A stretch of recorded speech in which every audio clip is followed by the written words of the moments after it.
जब आए तो वो मकाला हमको दें।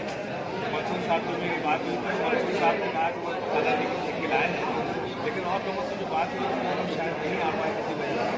मेरी कोशिश है कि लोगों से मकाले हम ले सकें, और मकाला लेना मकसद है, मेरा मकसद ये है कि सेमिनार करें हम कैसे शरीफ के नाम से, उसकी अंतिम जिंदगी पर एक सेमिनार हम करेंगे, उनकी जिंदगी के मुख्तलिफ पहलुओं पर, तो उसमें तो मकाले पढ़े जाएंगे, चंद मकाले हो जाएंगे, 4-5 के मकाले हो जाएंगे, तो उसको किताबी शक्ल देना आसान होगा। मंसूर साहब का मकाला भी हम ले रहे हैं ताकि हम मुख्तादा शक्ल में जो मकाले को किताबी शक्ल दे सकें। तजवीज़ें रखी हैं, मैं अपनी जोड़ी कमेटी को इस बात को रखूँगा और ये कोशिश करूँगा कि वैसा शमीक साहब के नाम से कोई अवार्ड हमको दे सकें, और घोष है वैसा शमीक बन सकते हैं खिलाफ होना, तो हम कोशिश करेंगे कि हम कर सकते हैं। बात यह है कि फैसल साहब बहुत बड़ी शख्सियत का नाम है, तहसील का नाम है, मिशन का नाम है,